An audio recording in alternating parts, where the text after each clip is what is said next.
What's up, everybody? My name is Trent. Today we are bringing you Music and Motivation with Maxwell Ivy. Max is better known as the Blind Blogger, and he wanted to lean into his fear of singing in public. And guess what? He's going to do that mixed with motivational messages. We did a live event, and we decided, you know what? It was a long event. Let's break this up into digestible bites so you can get all these wonderful messages that Max has presented, and we're going to put them into weekly episodes. So each week, look forward to another song and message from Max. And with that, I'm going to turn the time over to Max. One thing that I wanted to go through that, we did this trial run last week with some people, and there were honestly a lot of questions that I really liked in that trial run. So I wanted to go through a few of those with you again, just so people watching now can hear some of those questions that I really enjoyed. That's a great idea that you had, and I'm glad you had the good sense to save some of those questions from last week. Yeah. So the first question that we had was, what inspires you to inspire people? I think that the answer is still the same. It's a sense of obligation. It's, I mentioned during the talk that it took me over 2 years to accept my role as somebody who can inspire others. But once I've accepted that that's my role, that I can do it, and that, in fact, there are some people who will be inspired by me in a way that they won't be from anybody else they listen to or connect with, that it's like if I don't show up, then I'm going to let these people down who have been encouraged by me, who have thought, well, if Max can do it, then I can do it. So that's the biggest thing that inspires me. But there's something that's kind of like a part two of that question, and that is that inspiration is great. I love the fact that I feel compelled to continue to create content, continue to put myself out there.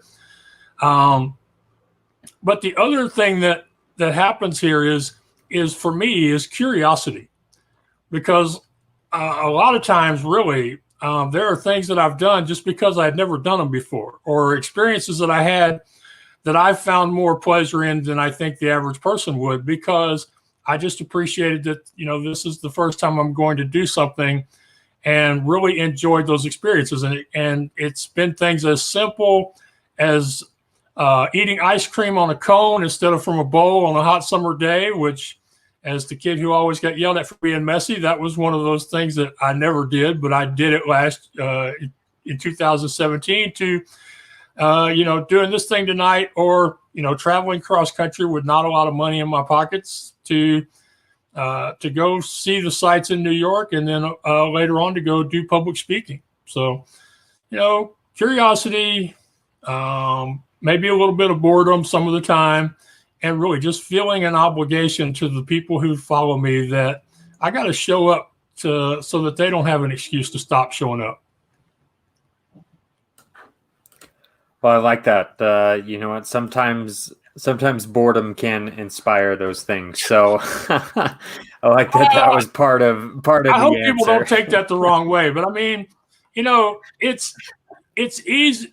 I find that one of the hardest things to do is to get that list of things that we know we need to be doing and do them every day. Those are hard. In my book, It's Not the Cookie, It's the Bag, I talk about why food diaries don't work all the time. And the reason they don't work, and the reason a lot of diets don't work, as you know, is because we balk at the idea of doing things the same way from now on. And it's that way with running a business, or doing a blog or a podcast. Once you start, you're going to have to continually put out the effort, and there are going to be some parts of those accomplishments are going to be things you don't enjoy doing.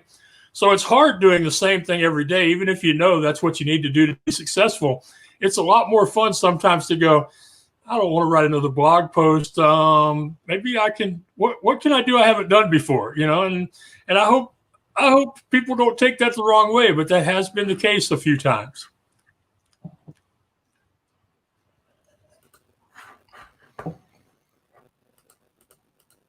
Yeah, no, I totally understand that. So another question that we had was,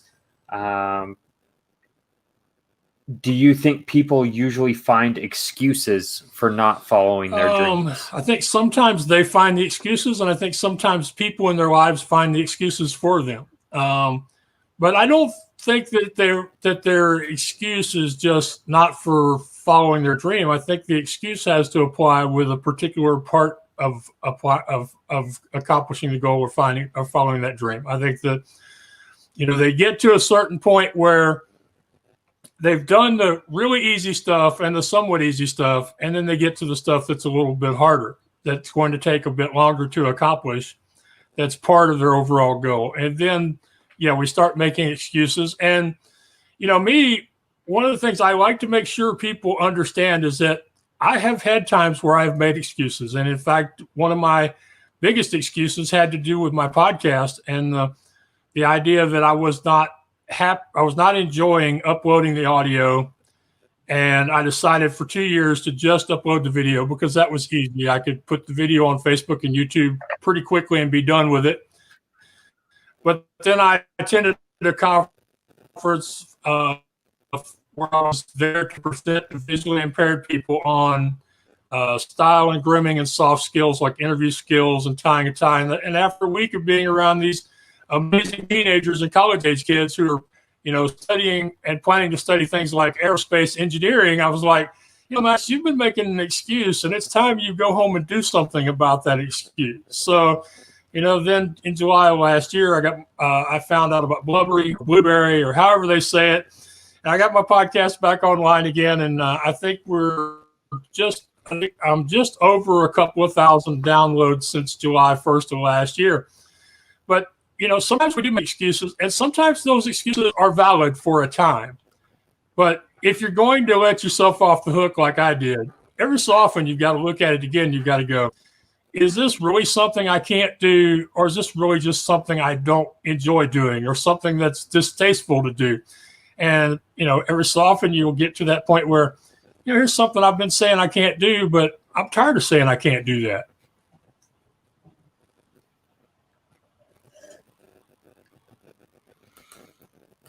Yeah, it gets to that point sometimes where you just get tired of hearing those excuses in your head over and over again, and you know what, you got to do something about it to change it. Yeah. And so the other thing is you get tired. The other thing is you get tired of your friends and family calling you out on it, because whenever you don't do something you've set out to do, people who didn't think you could do it anyway, they will be real quick to remind you, that you're allowing yourself to have these excuses that are keeping you from your goal. And oh, by the way, I want to thank Lee Silverstein and Mike Gross, who are a couple of the people over the last year who really challenged me on the whole idea of finally doing this music and motivation thing. And I still haven't done it in person, and I still don't know if and when that will actually happen. But like I say, if you give yourself those excuses enough times, not only will it start to bother you, but some of your community will start calling you out over it. And I've had a good laugh several times in the last year, because somebody will be suggesting I do something that I don't really want to do, and they'll go, "But Max, you're the what's your excuse guy? You're the no excuses guy. I didn't think anything stopped you." And I'm like, "Yeah, it may not stop me, but that doesn't mean I can't stop myself." And I shared it with you. There are several things I have no interest in doing, no matter how much people challenge me on them. And, I have no interest in skydiving or rock climbing or swimming with sharks or any of that sort of crazy stuff. I'm happy being the crazy blogger who travels cross country with, without a huge amount of money in the checking account. Yeah, I'm definitely not the type of person that is planning to take on some of those challenges either. Of, like I said at the beginning, at the top of the hour, I'm not going to be jumping out of a plane into a pit of snakes anytime soon. Yeah. Yeah, but I loved it. I told a podcaster a while back. I said, yeah, I'm not wanting to swim with sharks. He said, don't worry, Max. We'll just tell you we're taking you to swim with the dolphins. And that kind of got me thinking, and that kind of reminds me of something that I think I said to you. A lot of times we give ourselves problems because of the language we use when we talk about something. And for example, I mentioned that when I recorded my first video, I didn't think of it as a podcast. I just was recording a video so I could sell a ride. And, my good friend Chip Edwards, he's a great speaker. But if you talk to him about it, he'll tell you that he's a teacher. That as long as he goes in to teach a lesson, he's fine. But he doesn't consider himself a public speaker. And I've talked to a lot of podcasters and vloggers, that's V for video vloggers, over the last couple of years, who are like the same thing. They got started because they didn't use the big kids' words that scared them or overwhelmed them.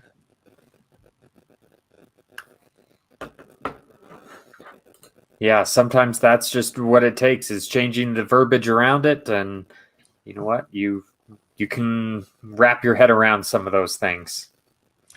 Yep. So another question that we had is, where should people start if they have a dream they haven't tried to pursue yet? Right. Well, first off, we should always start small. Somebody recently posed a question about how I would do it if I were going to jump off of a cliff. And I told them, I said, I would start with a cliff that's really low to the ground.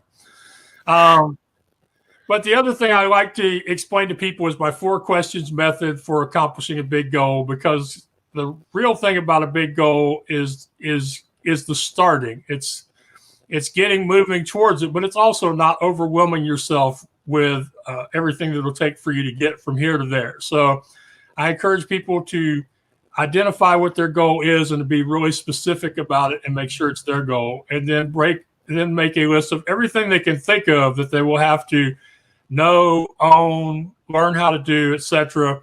And because it's at this time, because there are going to be things you find out after you start that you need, that you won't know about until after you've actually begun the process. And then take each one of those pieces and ask yourself, can I do this? And if you can do it, you take action towards it immediately. You don't talk about it or think about it or ask somebody else's opinion. You just go ahead and do it. If you can't do it, then can you learn how to do it?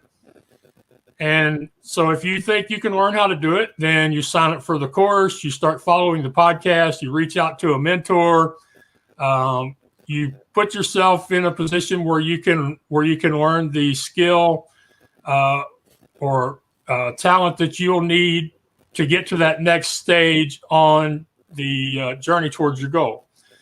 Then the question is, if you can't do it and you can't learn how to do it, can you get somebody to do it for you? And of course, that goes back to our talking about asking for help. And can you, so it can be sending email, making a phone call. It can be hiring somebody. It can be getting a friend or family member to do it. It can be college interns, high school students, whatever. So if you can find somebody that you can get to do it for you, then you ask them to do it, you tell them how to do it, and you get them started right away. And then the 4th step, and this is the 4th question of my 4 questions method, which one of these days is going to be a TED's talk. Y'all write that down somewhere. Is if you can't do it and you can't learn how to do it and you can't farm it out to somebody else, put it off to the side and ignore it and spend your time and energy focusing on the things that you can actually do something about. And the great thing about step 4 or question 4 is, as you go along, you personally are going to grow and improve. You're going to find more things that you can do or that you can move into those other columns. As you go, you'll have fewer and fewer things that you have to leave alone. But the great thing is there's nothing wrong with having those things that you can't do anything about. There really is so little in our lives that we have complete control over. And I think that's one of those lessons I've learned from being visually impaired. Actually, it's easier for me to understand it than it is for a lot of people, because we want to do so many things from our own strength. So can you do it? Do it. If you can't do it, can you learn how? If you can't do it or learn how, can you get somebody else to do it? If you can't do it, learn or farm it out, then just ignore it and focus on the things you can do something about. That's what I advise people to do. That's what's in my first book, Leading You Out of the Darkness into the Light. If y'all are watching us now and you want a copy of the book, send Trent a message and we'll get that taken care of for you, either the audio or the ebook, because I do truly want to see more people accomplish their goals.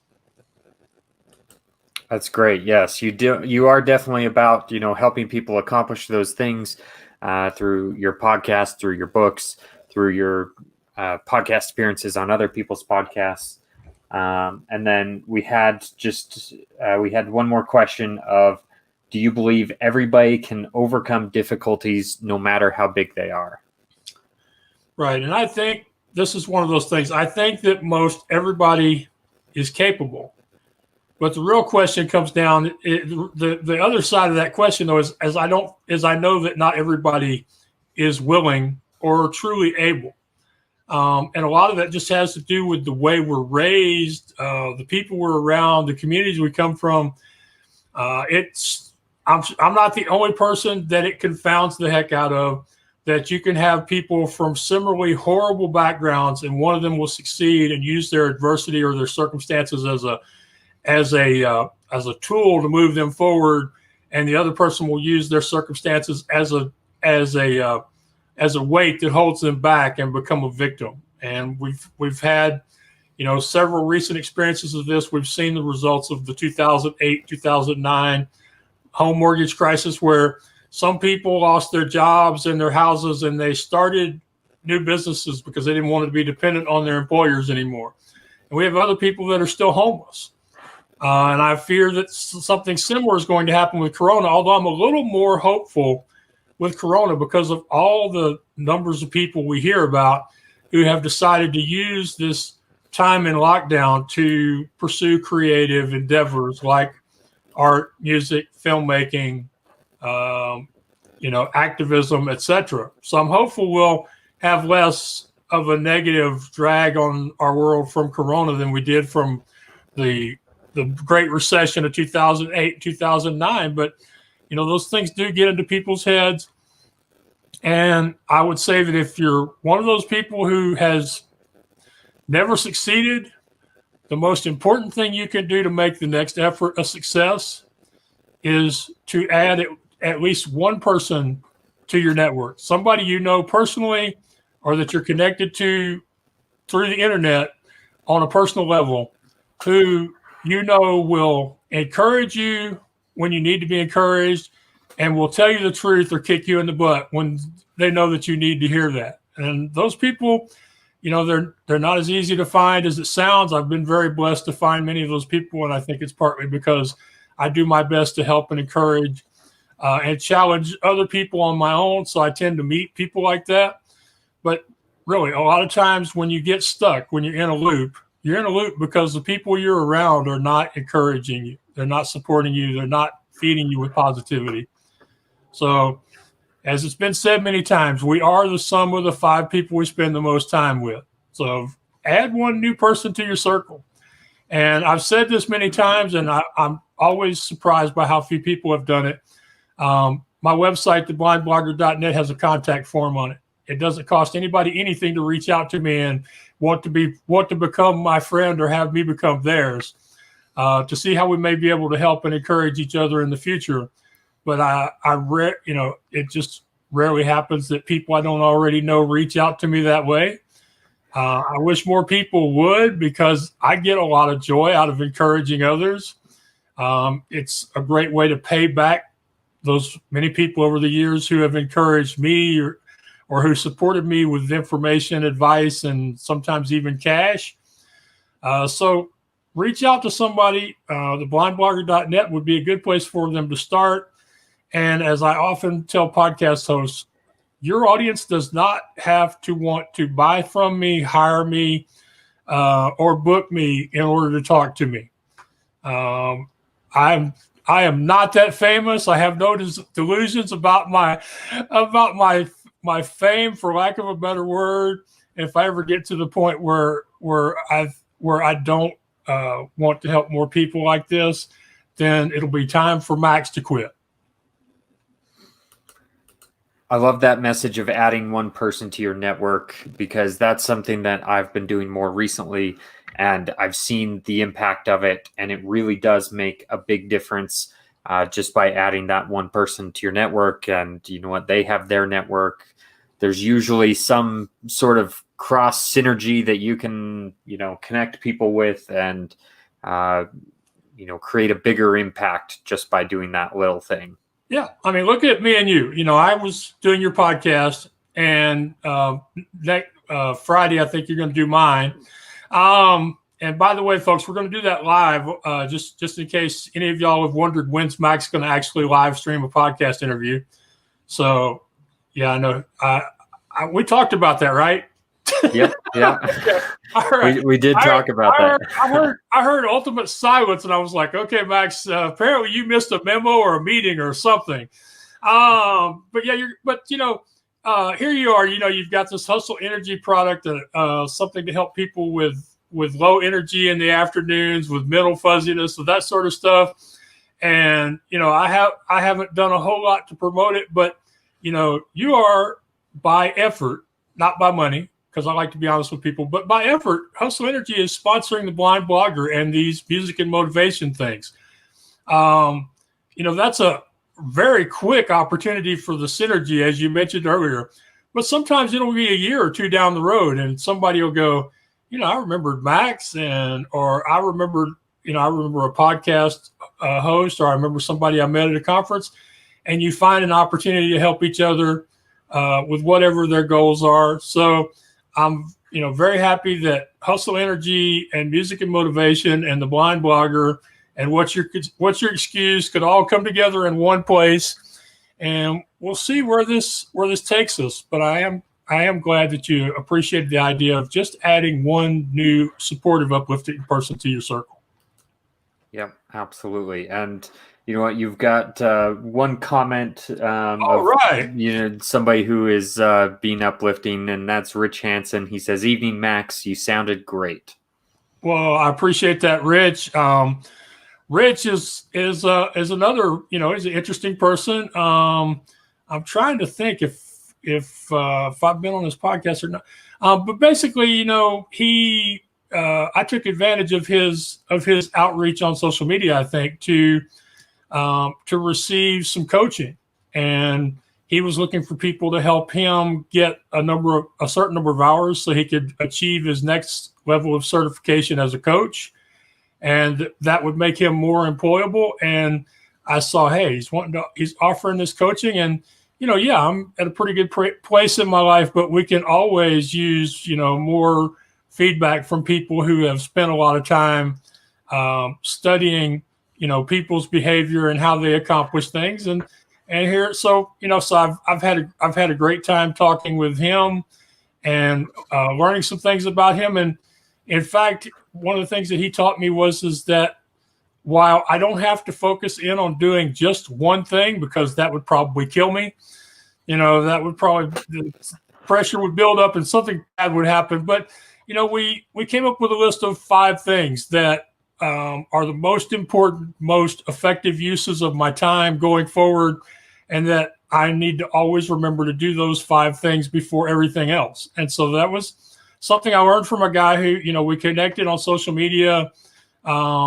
He offered to do this, and I can't tell you how many times I see people offer to do stuff like this and nobody responds. But, I enjoy helping somebody else accomplish a goal of theirs. I also enjoy free. So, it was a great situation for both of us. And, Denise Thompson's another woman who, I don't know if she's here today or not, but, she helped me a lot with my, with public speaking and deciding to put boundaries on when I would and would not attend an event to speak at it. And man, she really saved me a lot of heartbreak over the last 2 years, just by helping me understand that just because I want to do something doesn't mean it's good for me to do it at that moment. Which, being a guy who went from thinking he couldn't do anything but help in the carnival business to thinking he couldn't do anything but sell rides, to now thinking there are actually things that I don't need to do. There's so many things I can do at this point that I can say no to as many of them as I want to and still just have an amazing collection of activities and opportunities out there. And that's just been one of those real realizations that's taken me a long time to get here. But, to go from a guy who didn't know how he was going to build his first website to where I'm at now. And a lot of that is credited to people like you and Rich and others who helped me along the way. Well, that's very cool. You've got a great support system, and you know what? Your kindness and, just being genuine shows through. So I think you've got a great support group because of that. But, I want to say thank you for, sharing your time, your talents, your messages. I think anybody who has listened to this has gotten a great amount of value out of it. And so I want to thank you, Max, for all that you've done to make this happen and sharing your experiences. And, I look forward to seeing where this goes from here. All right, me too. I'm looking forward to it. And thank you. And thanks to everybody who did show up and listen. And we will see y'all again shortly.